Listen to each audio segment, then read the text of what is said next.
Bonjour à toutes, bonjour à tous. On va démarrer ce webinaire consacré à l'intelligence artificielle dans l'aéronautique et en particulier chez Airbus dans une minute. Juste le temps de finir de se connecter pour peut-être les retardataires.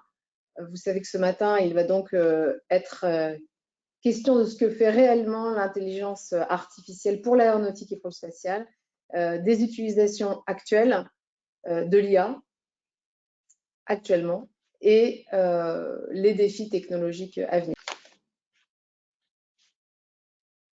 Il est 9h32, je propose qu'on y aille. Merci de nous rejoindre. Nous avons donc 1 heure jusqu'à 10h30 pour nous immerger dans la stratégie d'Airbus en matière d'intelligence artificielle, pour comprendre les applications déjà opérationnelles du groupe et puis aussi se projeter dans l'IA du futur, alors que l'aéronautique est évidemment frappée par la crise, que le secteur souffre, repense aussi ses perspectives, les investissements vont s'accélérer et la recherche travaille sur la suite. C'est vraiment sur cet aspect spécifique que nous allons orienter ce webinaire, les défis de la recherche, en l'occurrence les sujets de recherche qui concernent et préparent les futurs usages de l'intelligence artificielle. Cela avec Romaric Redon, qui va évoquer les grands défis industriels en matière d'IA, d'images, images et vidéos à l'appui. Il va être interviewé sur les enjeux que constitue l'automatisation des tâches de perception et de prise de décision qui sont constitutifs de l'IA pour les différents métiers du groupe. Ce webinaire donc, va finir à 10h30. C'est le deuxième d'une série co-organisée par Toulouse ISEAI et par Aerospace Valley dans les locaux du pôle aéronautique et spatial. Nous sommes d'ailleurs dans une salle du B612 ici à Toulouse, un bâtiment emblématique de l'innovation et de la recherche. Quelques mots de présentation brièvement. Aerospace Valley a pour mission de favoriser la compétitivité de ses membres au travers de l'innovation et s'appuie fortement sur la transformation numérique basée sur les données, économie de la donnée et intelligence artificielle. C'est d'ailleurs le nom donné à l'écosystème d'excellence qui a été créé en 2020 et c'est François-Marie Le Safre, professionnel de l'IA depuis 30 ans, qui en assure l'animation. Il va intervenir tout à l'heure. De son côté, Toulouse ESAE rassemble l'écosystème toulousain de l'intelligence artificielle avec pour mission des actions de fédération et d'animation avec le soutien de la région Occitanie, Toulouse ISEAI, que je représente aujourd'hui dans ce webinaire. Nous allons aussi entendre Nicolas Vialet, qui est directeur opérationnel d'Anity. Il partagera des informations sur les actions en cours de l'Institut de recherche 3IA, avec notamment le rôle d'Anity dans le plan de relance et le volet support aux entreprises. Merci donc à tous et toutes d'être avec nous. Vous pouvez vous poser des questions par le chat.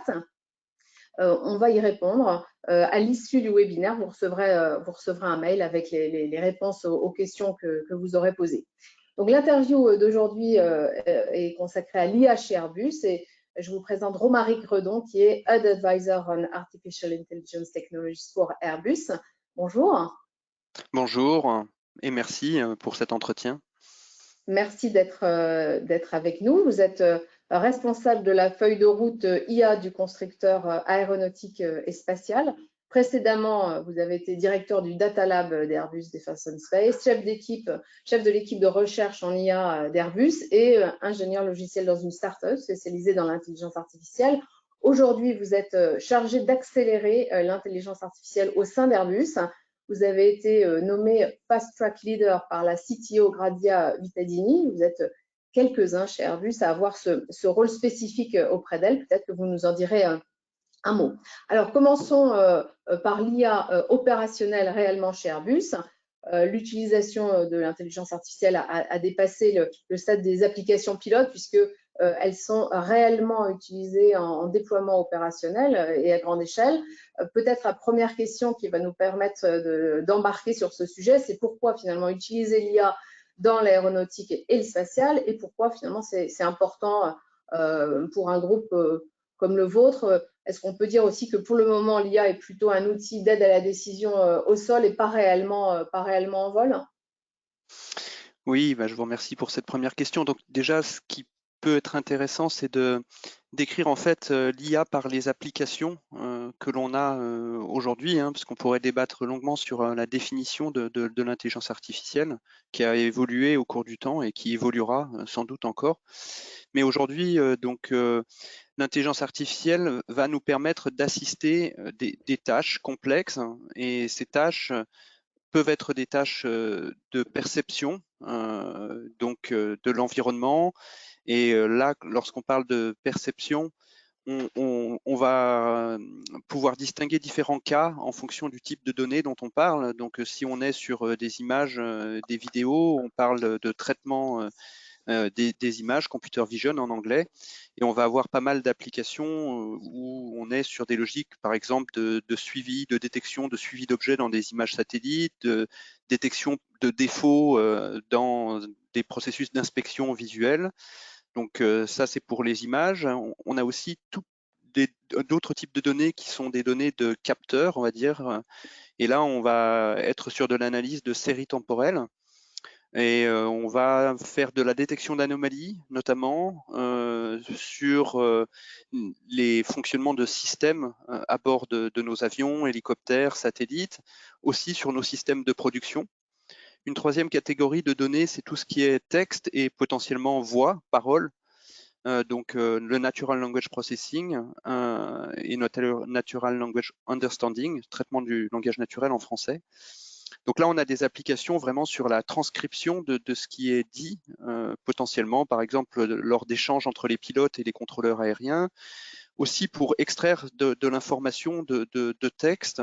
Et là, on a tout le champ d'application du renseignement. Donc ça, c'est un premier bloc, la perception. Jennifer, vous pouvez mettre la slide support associée à ces aspects-là. Donc on est sur ce premier bloc, perception. Ensuite, on peut assister des tâches de prédiction, c'est-à-dire on perçoit l'environnement, mais on veut aussi prédire comment cet environnement potentiellement va évoluer.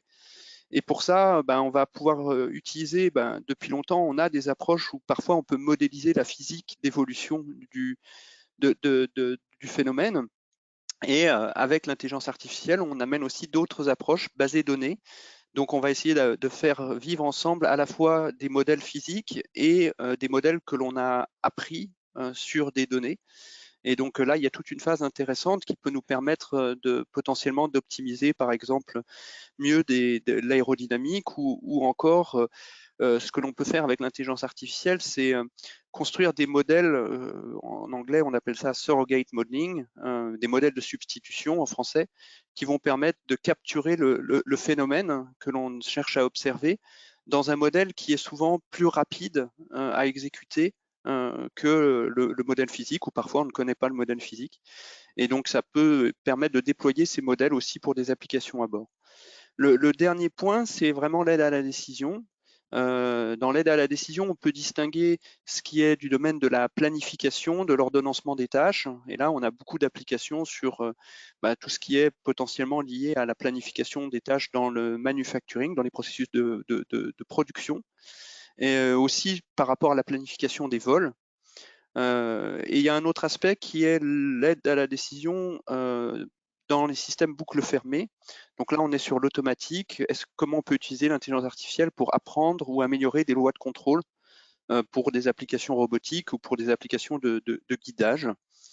Donc voilà un peu le champ des applications. Ce que je tiens à dire, c'est que on s'appuie à la fois sur des approches orientées données et des approches symboliques. Alors il faut que je vous décrive un petit peu ce qui se cache derrière, parce que c'est important par rapport aux perspectives de recherche. Donc depuis quelques années, l'IA on assiste vraiment à une amélioration de la performance de l'intelligence artificielle, qui est essentiellement liée à l'apport des approches orientées données. Donc ces approches orientées données, c'est ce qu'on appelle le machine learning ou le deep learning, qui consiste à apprendre d'exemples. On présente à la machine des exemples, et à partir de ces exemples, on va créer un algorithme qui va être, par exemple, capable de reconnaître un objet à partir de plein d'exemples de cet objet dans des images. Donc ça, c'est des approches orientées données, c'est le machine learning, le deep learning. Les approches symboliques, c'est des approches où on va plus être dans un rôle décrire la règle ou les règles qui vont permettre de constituer l'algorithme. Et il faut savoir qu'on travaille avec ces deux approches côté Airbus qui ont des avantages et des inconvénients. Sur les aspects perception, les approches orientées données sont aujourd'hui vraiment ce qui donne le meilleur niveau de performance. Sur les aspects aide à la décision, on utilise encore beaucoup d'approches symboliques. Enfin, la dernière chose que je voulais dire par rapport à votre question sur les champs d'application, l'objectif c'est aussi de coupler les trois domaines que j'ai cités, donc la perception, la prédiction, la décision, pour aller vers plus d'autonomie pour nos plateformes et implémenter ce qu'on appelle la boucle ODA en anglais pour Observe, Orient, Decide and Act. Et là, la problématique, c'est intégrer l'IA dans le cadre d'une architecture complexe qui va réaliser ces différentes fonctions. Donc Airbus, voilà pour là, une introduction. actuellement, merci. Airbus travaille sur donc les tâches, enfin, utilise l'IA pour les tâches de perception, de prédiction, de prise de décision et s'appuie pour cela sur des plateformes qui les rendent possibles. Peut-être pour bien comprendre les utilisations actuelles et réelles de l'IA au sein du groupe, peut-être nous présenter deux plateformes qui s'appellent OneAtlas et Skywise. Alors l'une, OneAtlas est destiné à l'exploitation des images satellites et puis Skywise, elle, sert au traitement des données issues des avions commerciaux. Oui, tout à fait. Donc, en effet, Airbus est assez connu pour les plateformes qui volent, hein, avions, hélicoptères, satellites. Mais depuis quelques années, Airbus développe des plateformes digitales qui sont très importantes par rapport à l'intelligence artificielle, parce que, comme j'en l'ai décrit précédemment, on a besoin de beaucoup de données pour bénéficier de certains algorithmes, de la puissance de certains algorithmes. Donc, ces plateformes digitales qui partagent toutes les deux des socles technologiques en termes de technologie, big data, aussi utilisation du cloud public d'ailleurs pour certains, enfin de cloud privé et de cloud public. Enfin, ce sont des éléments essentiels pour permettre de passer à l'échelle avec l'intelligence artificielle. Donc oui, on peut parler de la plateforme OneAtlas. Donc pour vous décrire le contexte de OneAtlas, Airbus opère une flotte de satellites et OneAtlas est la plateforme qui va permettre de mettre à disposition les images satellites vis-à-vis de nos clients. Maintenant, ce qui est essentiel, c'est de comprendre, c'est que l'image satellite en elle-même, c'est pas elle qui a de la valeur, c'est l'information que l'on peut extraire de l'image satellite qui a de la valeur. Et là, l'intelligence artificielle a un rôle très important parce que justement, c'est quelque chose qui va nous permettre d'extraire l'information. Donc, je vais vous présenter des exemples au travers d'une vidéo. Jennifer, si vous pouvez la lancer, s'il vous plaît. Donc, qui illustre, parce que là, on est dans le champ du visuel. D'ailleurs, les liens par rapport à ces vidéos pourront vous être transmis ensuite, après le séminaire. Donc, je vais vous parler d'une plateforme, d'une solution qui s'appelle Earth Monitor, qui s'appuie sur la plateforme OneAtlas. Et donc, vous allez voir le genre de service que l'on peut fournir à nos clients sur la base des images satellites. Donc, on va pouvoir définir une zone d'intérêt sur une image satellite. Et ensuite, on va aller pouvoir compter des objets dans cette zone, des avions, des voitures, des camions. Et on va pouvoir suivre dans le temps l'évolution de ce nombre d'objets. Et à partir de là, on peut faire beaucoup de choses. On peut aussi regarder comment les zones sur l'image, trouver les bâtiments, trouver là où il y a des zones vertes, trouver là où globalement, enfin, quel est le sol, l'état du sol, les routes, et aussi alerter par rapport à des possibles changements. Donc ça peut être très intéressant dans le cadre d'une revue régulière des images satellites. Donc là, c'est pour vous montrer des exemples de ce que l'on peut faire. Ce qui est très intéressant par rapport à l'homme. Donc tout ça, on peut le faire parce que l'homme l'a fait avant nous, hein. C'est important de le dire, c'est-à-dire qu'on apprend de ce que les hommes font et on entraîne des algorithmes par rapport à ces ensembles d'apprentissage. Et par contre, ce qui est très intéressant, c'est qu'on peut vraiment passer à l'échelle avec l'intelligence artificielle, c'est-à-dire qu'on peut faire ces traitements de façon périodique pour vraiment suivre l'évolution. Et on peut le faire aussi sur des grandes zones géographiques, ce que l'on ne pouvait pas faire en s'appuyant uniquement sur des opérateurs humains, ou alors on l'aurait fait à des coûts prohibitifs. Et donc là, l'intelligence artificielle ouvre vraiment un nouveau champ d'application par rapport à nos clients. Et donc c'est aujourd'hui quelque chose qui est vraiment très intéressant. Et Airbus travaille avec de nombreux partenaires pour développer des applications par rapport à différents marchés basés sur l'imagerie satellite. Donc ça, c'est un premier exemple assez visuel, hein, parce qu'on est dans le domaine des images satellites. Je vais vous parler d'une autre plateforme qui est la plateforme Skywise. Donc la plateforme Skywise, elle vise à améliorer l'efficacité opérationnelle des compagnies aériennes. Donc là, on est sur l'aspect aviation civile. Donc la première vertu de Skywise, c'est de collecter l'ensemble des paramètres que l'on peut avoir au niveau d'une flotte d'avions. Quand je parle de paramètres, c'est les données des capteurs essentiellement que l'on a à bord des avions. Donc vous pouvez imaginer des pressions, des températures, des états d'activation de certains systèmes, enfin ce genre d'informations. Et là, l'intérêt, c'est de le faire vraiment, enfin, vous voyez les chiffres qui sont affichés sur ce visuel. On est aujourd'hui capable de récupérer ces données sur environ 9000 avions qui sont opérés par plus de 130 compagnies aériennes. Et donc, ça va nous permettre vraiment d'avoir des éléments très fins pour comprendre la façon dont les avions sont opérés, la façon dont certains systèmes se dégradent et s'usent, voilà, parce que c'est normal que certains systèmes s'usent au cours des opérations.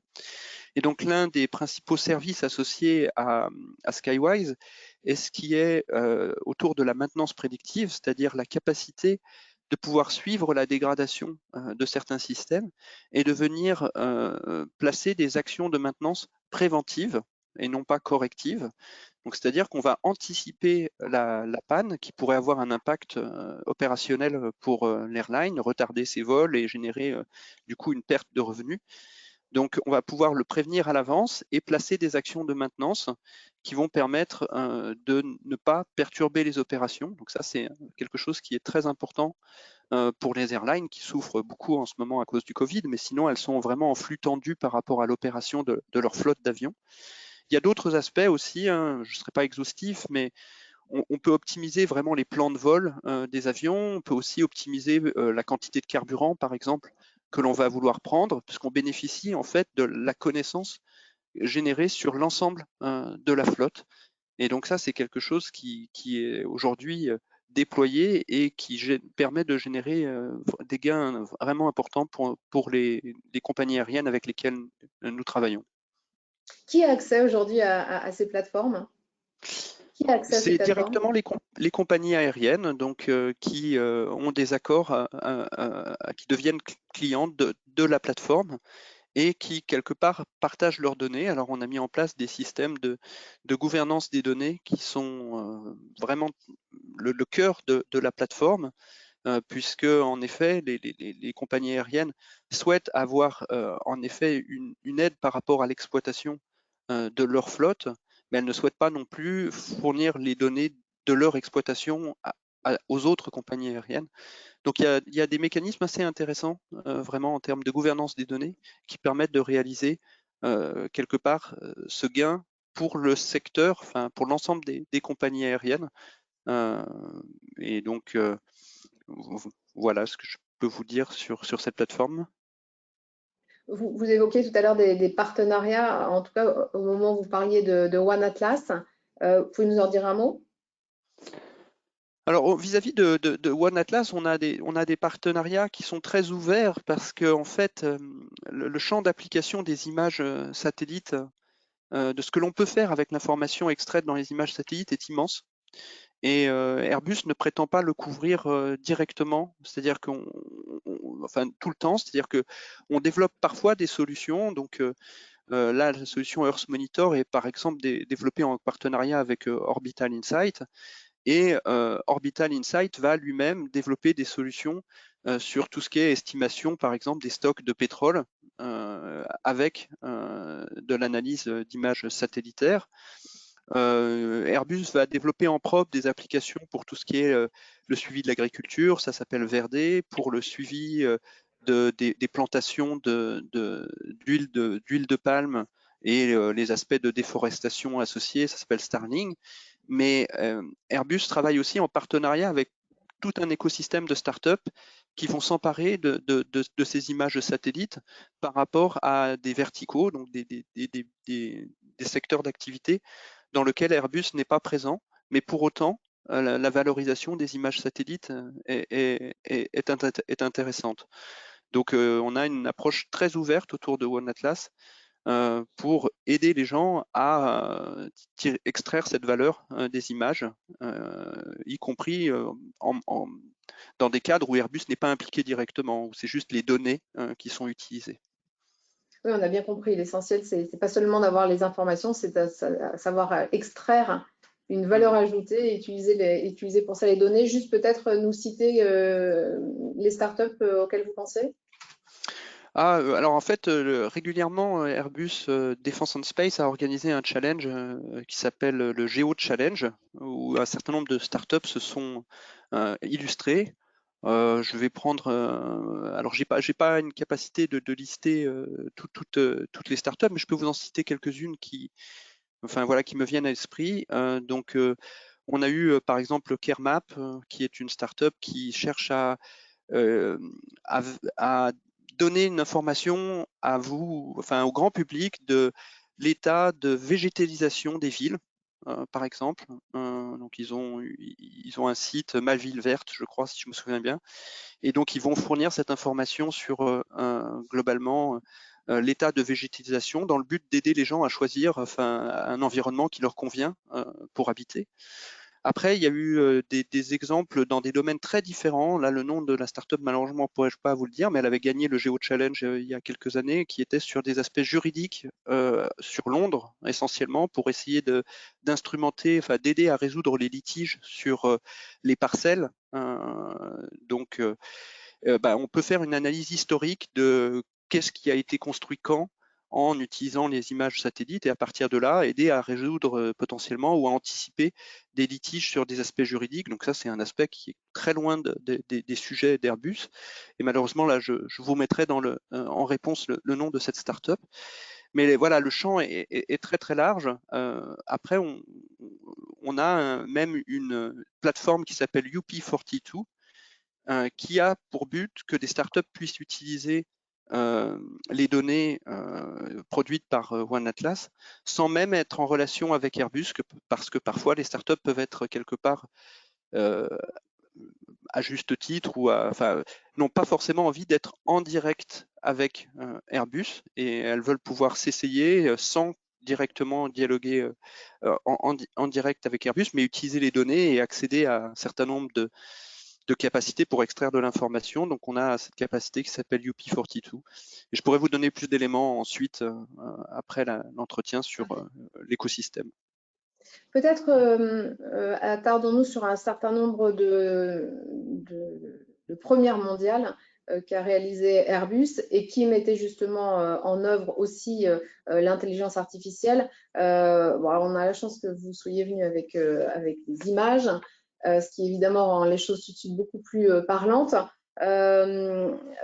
Parmi ces premières mondiales, il y avait l'atterrissage basé vision sur un A350 notamment. Oui, alors en effet, là, donc les plateformes que je vous ai présentées sont, comme vous l'avez pu le voir, des plateformes qui sont déployées et quelque part qui visent à valoriser des données que l'on générait déjà. C'est-à-dire que nos satellites généraient ces données, nos avions généraient ces données, et on a pu, grâce aux technologies du big data, du cloud et de l'intelligence artificielle, vraiment valoriser ces données et créer de nouveaux services. Là, aujourd'hui, enfin, les premières mondiales dont je vais vous parler correspondent à un autre champ d'application qui est vraiment l'amélioration de nos plateformes elles-mêmes, des capacités de nos plateformes. Et en effet, ça correspond à vraiment ce qui arrive devant nous, la capacité d'utiliser l'intelligence artificielle à bord.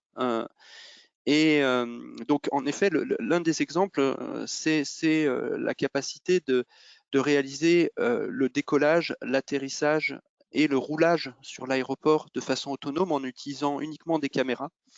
Et c'est quelque chose qui a été démontré l'année dernière, et je peux vous montrer en effet la vidéo du premier décollage autonome réalisé avec, donc sur un A350, donc un avion d'essai d'Airbus.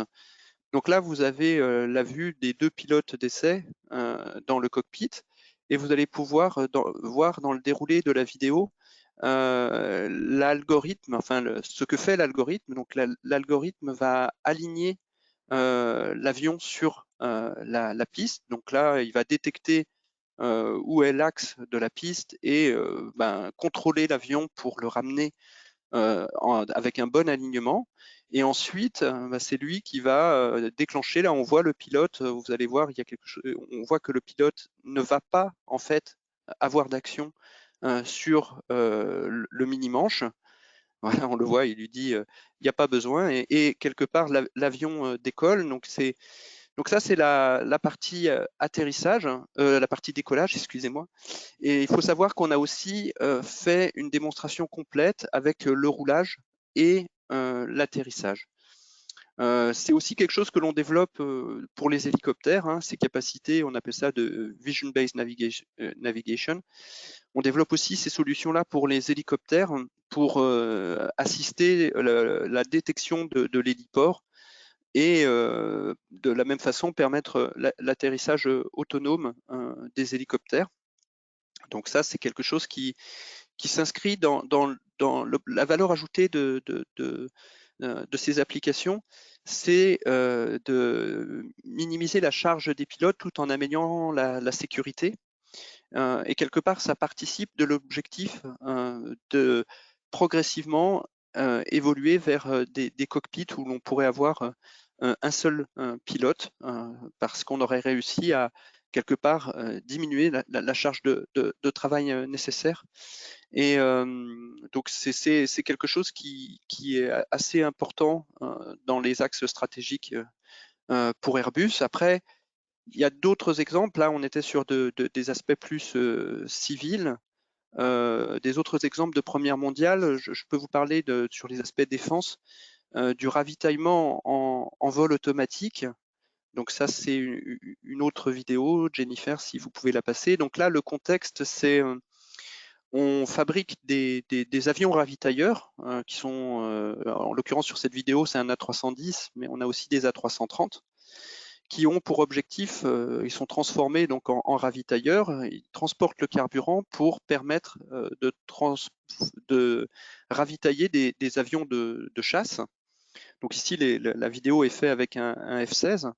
Et on a une perche de ravitaillement qui est ce grand dispositif que vous voyez à l'arrière de l'avion. Et la difficulté, c'est de guider cette perche pour réaliser le contact avec le chasseur et le ravitailler. Et là, c'est un autre cas d'application où on utilise des algos de traitement d'image pour, vous voyez ici, détecter le contour de l'avion et donc le réceptacle où la perche doit être introduite. Et on va donc pouvoir réaliser ce contact de façon autonome maintenant. En tout cas, on en a fait la démonstration. Et on va aussi s'intéresser à le faire évidemment dans tous les domaines d'opération qui nous intéressent. Donc là, vous voyez un exemple avec des problèmes avec le reflet du soleil. Ben, voilà, il faut que ça fonctionne aussi dans ces cas-là. Et on l'a même fait aussi de nuit. Donc là, voilà, c'est d'autres exemples de nuit. Et donc là, l'intérêt de ce système, là encore, c'est de permettre quelque part d'assister l'opérateur, hein, puisqu'il y a un opérateur qui manœuvre cette perche de ravitaillement. Donc réduire la charge des opérateurs et améliorer la sécurité et quelque part le taux de transfert, parce que c'est souvent critique, hein, le temps que met le chasseur à récupérer le ravitaillement, surtout dans des scénarios vraiment sur les théâtres d'opération. Donc c'est un autre exemple sur lequel le traitement d'image nous apporte beaucoup.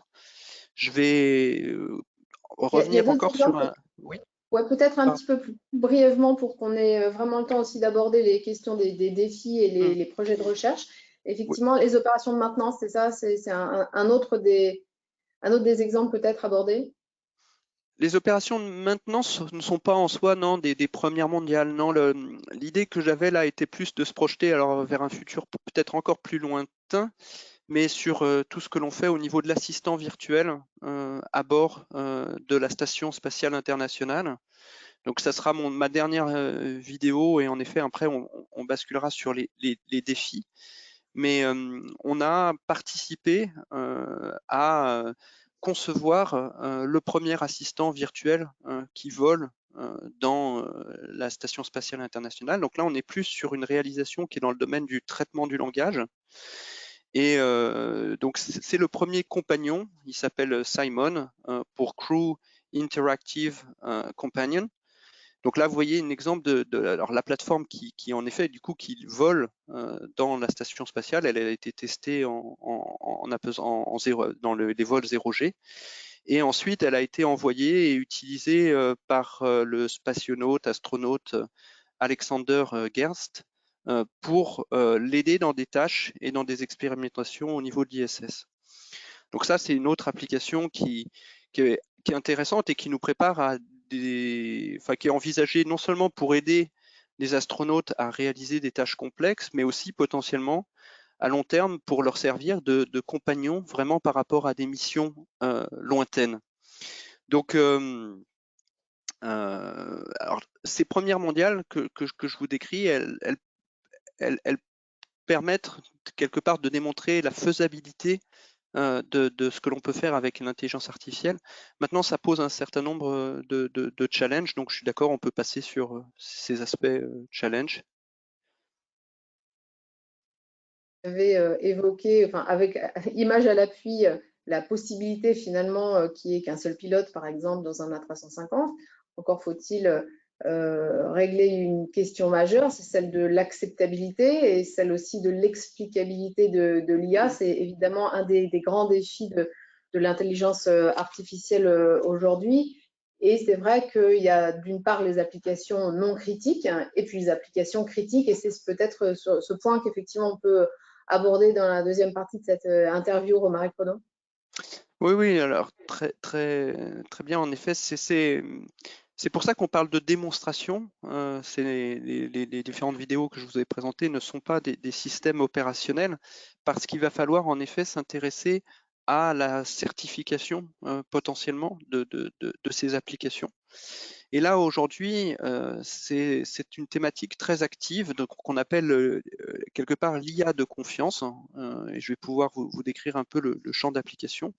Ce qu'il faut comprendre, c'est que on cherche en fait à bénéficier de la performance des dernières approches qui sont l'IA basée de données que je vous ai décrit, donc le machine learning, le deep learning. On obtient là des niveaux de performance qui sont très intéressants, mais on a aussi à gérer la difficulté que l'on cherche à construire la confiance. Et quelque part, ces solutions qui sont très performantes ne sont pas celles qui sont les plus nativement adaptées pour fournir une explication sur la façon dont on obtient le résultat. Donc on a à résoudre, à trouver un compromis en fait entre l'utilisation de l'IA basée données et l'IA symbolique, et aussi à améliorer l'IA basée données pour fournir plus d'éléments qui vont nous permettre de construire la confiance et éventuellement même de certifier ces cadres d'utilisation. Donc en fait, ça introduit un certain nombre de challenges sur lesquels on travaille, et on pourra parler des projets de recherche associés à ça.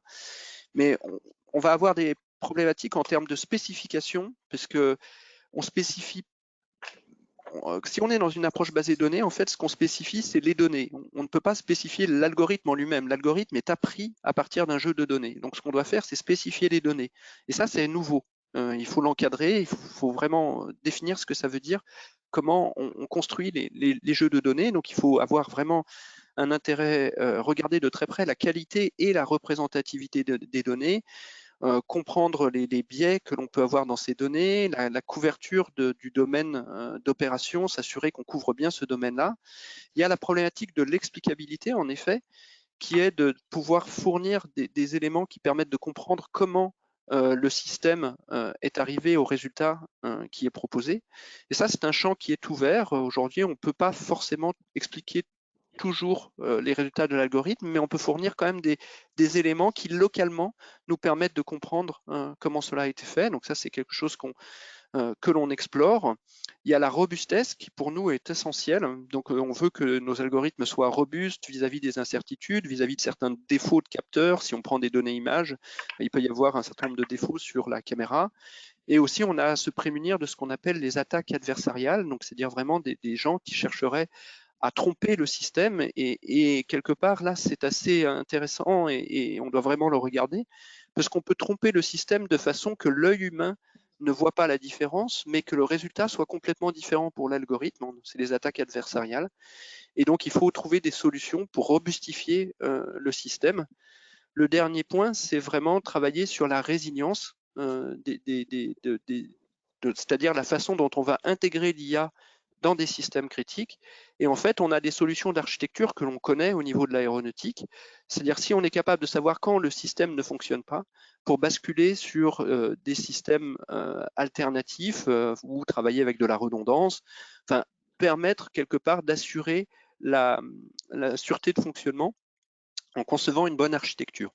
Donc tous ces axes sont des axes qui sont ouverts et sur lesquels Airbus travaille activement dans le cadre de projets de recherche. Peut-être on peut évoquer justement les partenariats de recherche qui sont multiples, peut-être les principaux, et peut-être commencer par DEAL, qui est un projet et une coopération franco-canadienne à très haut niveau.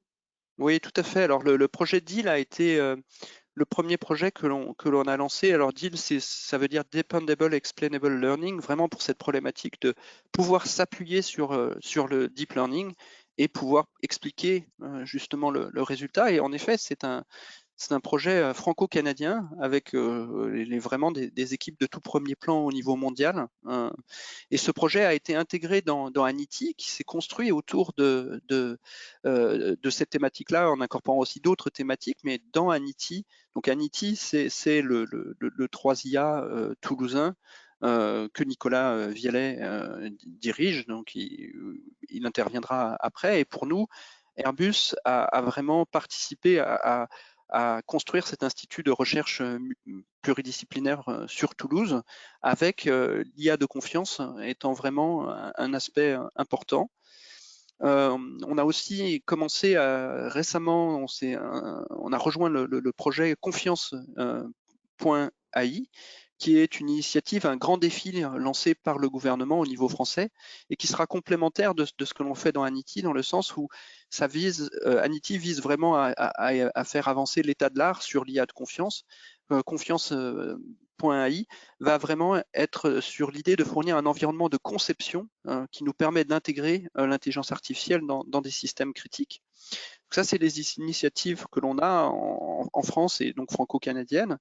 On a aussi des initiatives en Allemagne où on est assez présent sur ces aspects certification de l'IA, et il y a des initiatives de niveau européen que l'on rejoint aussi, donc des réseaux d'excellence.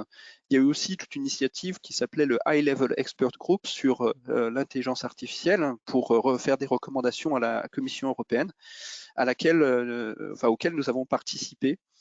Donc on est très actif dans ces collaborations pour vraiment être dans une position de leader sur ces thématiques d'IA de confiance. Évidemment, la question de l'IA se fait au niveau international, en l'occurrence européenne, et en alliance beaucoup aussi avec le Canada. Comment aujourd'hui se positionne la recherche en intelligence artificielle française, européenne? Alors là, sur cet aspect-là, il ne faut pas mentir, c'est-à-dire que sur l'IA, entre guillemets, pour le grand public, les GAFA et maintenant donc Google, Apple, Facebook, Amazon et les BATX, c'est-à-dire leurs homologues chinois, mènent la danse quand même sur vraiment ce qui est la capacité de créer énormément de briques technologiques en intelligence artificielle. Pour autant, là où justement on essaye de se placer au niveau européen et au niveau français en particulier, c'est sur les applications de l'IA pour l'industrie. Il y a d'ailleurs un manifeste qui a été signé avec 16 industriels de premier plan français, hein, qui s'appelle le manifeste IA, dont Airbus fait partie, qui vise vraiment à s'emparer de ces technologies pour l'industrie. Et donc, du coup, dans ce domaine-là, on a besoin d'autres propriétés, quelque part, que ce qui est développé directement par les GAFA, donc en particulier sur les aspects IA de confiance dont on a parlé. C'est un sujet sur lequel on cherche, je dirais, au niveau français et même plus largement au niveau européen, à se placer dans un rôle de leader. Et nous, bien sûr, côté Airbus, on participe à ces initiatives, puisque, comme je l'ai présenté, c'est aussi dans notre ADN de travailler sur ces axes-là. Donc, ce qui explique par exemple le grand défi confiance.ai que nous avons rejoint, Anity, enfin, toute cette dynamique vise à vraiment avoir un positionnement européen et français au top niveau. Et je pense qu'on est dans une bonne voie. Le grand défi, c'est peut-être une des plus récentes initiatives. Peut-être nous en dira un mot, puis après on poursuivra l'interview avec des questions de Nicolas Vialet et de François-Marie Le Saffre. Oui, non, le grand défi, le grand défi, c'est l'étape la plus récente et elle ne pouvait pas être là avant puisque c'est en fait l'intégration dans les environnements de conception. Donc vraiment fournir des ateliers qui pourront être utilisés par des ingénieurs, pas nécessairement des data scientists ou des ingénieurs en IA, mais vraiment des ingénieurs aéronautiques. Et puis on est là en collaboration avec l'automobile, avec d'autres secteurs pour pouvoir vraiment arriver à des solutions qui nous permettront d'intégrer l'IA dans des systèmes critiques. Et on s'intéresse vraiment à la double compétence IA, nouveaux algorithmes, mais aussi redéfinir le cycle de développement et de vérification, validation et la certification. Et en ce sens, il y a aussi, on n'en a pas parlé énormément, mais il y a des liens très importants, c'est-à-dire que nous, notre rôle Airbus, c'est d'être en lien avec la recherche académique, mais aussi avec vraiment les autorités qui vont réguler l'utilisation de l'intelligence artificielle. Et donc, que ça soit pour l'aéronautique civile, l'EASA, que ça soit aussi les différentes agences de défense, puisque là aussi, on va réguler la façon dont l'IA va être utilisée. Ce qui est quelque part tout à fait normal, parce que dans le cadre d'applications critiques, on se doit de réguler et c'est souhaitable. Et quelque part, c'est la façon dont on a l'habitude de travailler dans l'aéronautique et la défense. Donc là, je pense qu'on va passer très rapidement, mais je pourrais vous transférer cette slide. En effet, on voit l'ensemble des partenaires avec lesquels on travaille, que ce soit académique, certaines startups, surtout les agences de régulation et des partenaires industriels. Et aujourd'hui, en effet, on avance ensemble, par exemple avec l'EASA, pour à la fois définir le type de démonstration que l'on doit faire et les moyens que l'on doit mettre en place pour faire ces démonstrations. Et on cherche à adapter les référentiels existants pour tenir compte des spécificités du machine learning, mais aussi pouvoir bénéficier des apports en termes de performance que le machine learning peut apporter. Et c'est vraiment quelque chose que nous faisons ensemble et aussi avec beaucoup d'autres industriels, comme on peut le voir dans cette slide. Donc, peut-être pour Première conclure question, avant les questions. Oui. François-Marie. Oui, oui, merci pour cette présentation. Je souhaiterais rebondir sur la dernière remarque que tu as faite concernant l'écosystème. En fait, on voit ici un écosystème qui est assez large. Il y a beaucoup de personnes qui sont là aujourd'hui pour nous écouter, qui travaillent dans des startups, des PME. Tu l'as mentionné tout à l'heure avec OneAtlas. Est-ce que tu pourrais décrire plus avant quelle est la façon en fait dont vous travaillez avec les petites entreprises? Je pense notamment à l'écosystème local ici autour de Toulouse. Qu'est-ce que vous attendez d'eux et comment vous pouvez, pour certains, les embarquer d'une certaine façon? Oui, alors sur là, la slide que j'ai est sur les aspects IA de confiance, donc il il ne faut pas s'arrêter si votre nom n'apparaît pas sur cette slide et ainsi de suite. Donc là, on est vraiment centré sur cette thématique-là. Après, sur la collaboration avec les startups, de façon générale, on peut distinguer différents types de startups. Donc, pour reprendre ce que j'ai dit par rapport à One Atlas, on a des startups qui ont quelque part une double compétence intelligence artificielle et qui connaissent aussi très bien un secteur de marché particulier. Je donnais l'exemple de cette application dans le domaine juridique. Ça nécessitait une très bonne compréhension de ce qui se passe, enfin du droit du droit de propriété, par exemple sur Londres. Bon, là, c'est très intéressant pour nous de travailler avec ces startups qui ont cette double compétence et qui vont pouvoir utiliser les données que l'on fournit, utiliser aussi les moyens que l'on donne pour extraire de l'information et adresser un marché que l'on ne pourrait pas adresser nous-mêmes. Donc là, c'est vraiment des situations très intéressantes. Et après, il y a certaines startups, en effet, qui visent aussi à développer l'état de l'art, vraiment, en amenant des nouvelles briques d'intelligence artificielle. Donc ça, bien sûr, c'est des choses qui peuvent nous intéresser aussi. Donc là, il y a des exemples sur cette slide de startups qui sont justement sur les aspects IA de confiance et qui fournissent des solutions sur les aspects vérification formelle de réseaux de neurones. Alors là, pour le coup, celles-là ne sont pas dans la région. Mais bien sûr, on est ouvert à ces échanges et à voir comment on peut bénéficier et les aider à se développer aussi par rapport aux données qu'on fournit. Alors, Nicolas Vialet, qui est le directeur opérationnel d'Amity, est avec nous aussi, lui-même dans le bâtiment aussi d'Aerospace Valley, mais dans une autre pièce. Nicolas, une question également? Oui, merci Romaric pour ton exposé qui était passionnant. Tu as évoqué tout à l'heure la compétition mondiale autour de la recherche en IA. Airbus est elle-même dans un secteur ultra compétitif, une forte compétition qui se passe aussi au niveau mondial et au niveau intercontinental.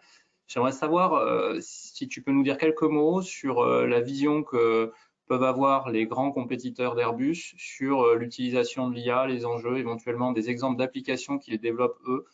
Je ne sais pas si côté Airbus, vous avez cette vision, ce benchmark avec ce qui se passe ailleurs. Alors, sur ce qui est sûr, c'est que sur nos concurrents utilisent aussi l'intelligence artificielle vis-à-vis de l'amélioration de l'efficacité opérationnelle. Donc, autour de tout ce qui est maintenance prédictive donc là, plutôt côté Boeing ou extraction d'informations dans les images satellites. Là, ça sera plutôt Maxar ou d'autres, notre concurrent. Là-dessus, nos concurrents ont aussi les mêmes approches et quelque part, on doit justement se démarquer par la facilité, par la qualité de nos plateformes digitales et la facilité pour des utilisateurs de s'emparer des données et d'extraire les informations parce que justement, quelque part, enfin, aujourd'hui, si on ne vend que l'image, on ne serait pas compétitif. C'est-à-dire qu'il est essentiel pour nous non seulement d'avoir mis ces plateformes digitales en service, mais aussi de les maintenir et de développer tout un écosystème d'applications autour qui va quelque part faire que ça sera l'offre la plus intéressante. Donc ça, c'est sur les déploiements opérationnels.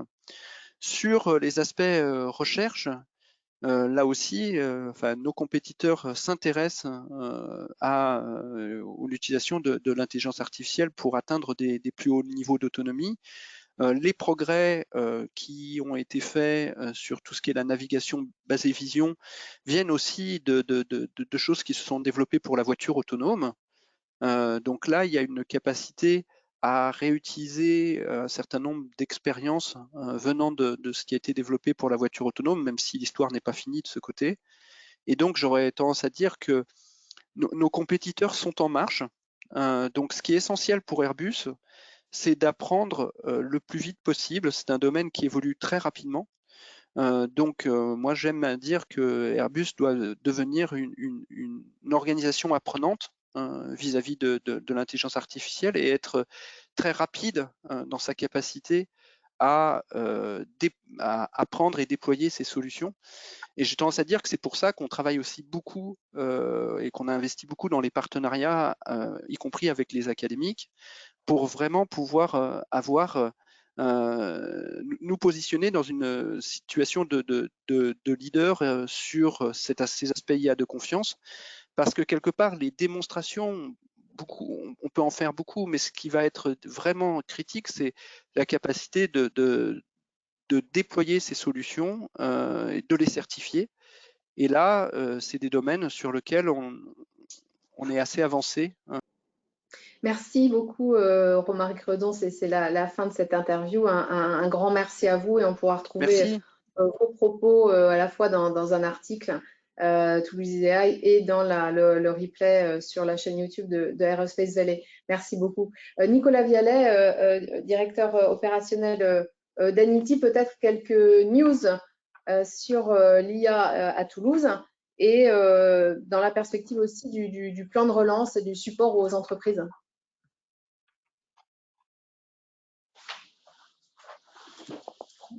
On vous entend pas. Le micro doit être coupé, voilà. Vous devriez m'entendre mieux maintenant. Voilà, c'est parfait. Je disais que je vous remerciais, Emmanuel, pour me donner l'opportunité via cette tribune effectivement de partager un certain nombre d'informations avec un écosystème assez large. Effectivement, Anity, aux côtés des établissements de recherche toulousains et autres, s'engage dans le cadre du volet de sauvegarde des emplois R&D du plan de relance annoncé par le gouvernement.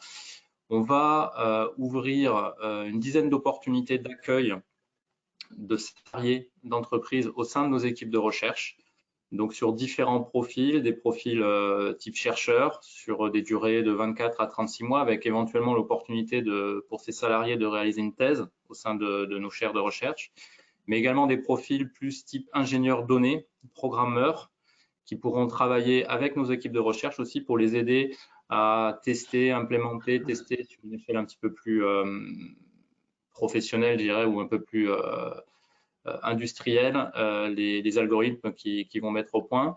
Donc, on va communiquer dans les prochains jours sur ces opportunités-là, mais je voulais profiter de cette tribune pour partager ça. Quelques éléments également sur notre actualité qui peuvent intéresser les participants du webinaire. Donc, on a mis en place depuis quelques mois maintenant un cycle de séminaires et de conférences les vendredis après-midi, donc conférences scientifiques. La programmation est disponible sur les réseaux sociaux, donc LinkedIn ou Twitter. Vous cherchez Anity, vous aurez le programme. Ce vendredi, on a une conférence intéressante du professeur Anita Woolley sur l'intelligence collective, donc qui est organisée par un de nos chercheurs emblématiques, César Hidalgo, qui fait venir cette collègue pour cette conférence d'environ 1 heure. Donc, c'est des conférences qui se déroulent de manière virtuelle. Donc, vous avez des liens de connexion Zoom. C'est accessible à tout le monde. C'est parfois un peu ardu. Notamment, on a certaines conférences très, très compliquées, mais néanmoins, tout le monde est bienvenu pour participer. Et dernier point, peut-être, qui concerne notre présence lors de la journée du droit des femmes le 8 mars et toute la semaine qui suit. Donc, je vous donne rendez-vous dès le lundi 8 mars pour une table ronde autour de ces sujets-là qu'on va mener avec les 3 autres instituts 3IA français. Donc, on a une action collective pour supporter cette promotion de la diversité dans les métiers du numérique et l'IA en particulier. Et toute la semaine, on aura un certain nombre également d'événements auxquels nous participerons avec différents partenaires, dont Toulouse ISEAI, bien sûr, le Quai des Savoirs, Femmes et Sciences, le CNRS et bien d'autres. Donc, une activité assez, malgré les restrictions de contact qu'on peut avoir. On aura l'occasion d'échanger tous ensemble sur ces thématiques-là. Merci Nicolas Vialet. François-Marie Le Saffre, le temps va bientôt nous manquer, il est 10h27, on a promis de finir à l'heure ou presque à l'heure. François-Marie. Oui, alors quelques informations aussi complémentaires sur, je rebondis là sur le plan de relance. Je pense que vous avez noté qu'il y a pas mal de PME aussi qui nous entendent. C'est que dans ce plan de relance, il y a des actions en faveur des PME, des jeunes docteurs ou des diplômes master qui peuvent être embauchés par un labo, accueillis dans les entreprises, ou des salariés des PME obtenir des formations diplômantes, hein, comme on l'a vu dans le cadre d'ANITI. Les supports en fait, des puissances publiques ne se limitent pas à ça. Le programme Horizon Europe est en train de se préciser.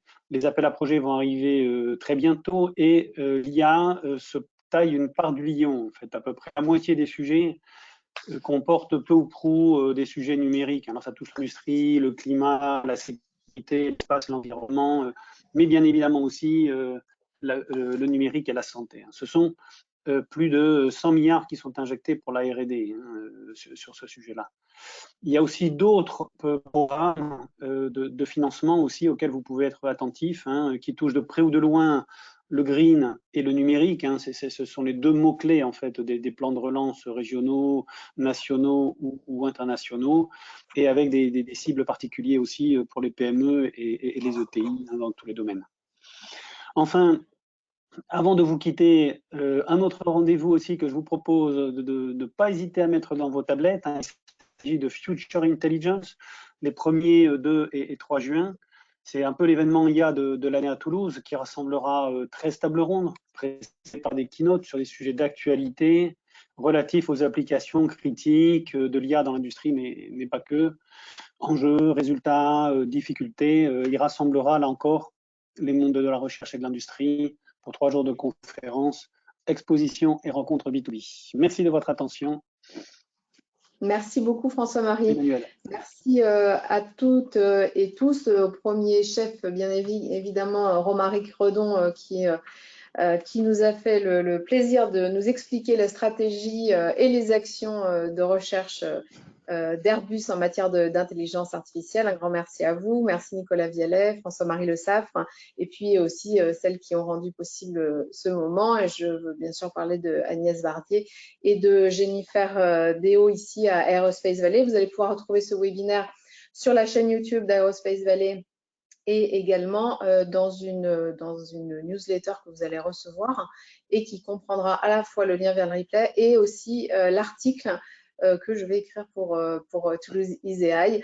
Merci à tous et toutes et Merci. très bonne journée et bonne continuation, bonne santé à tous.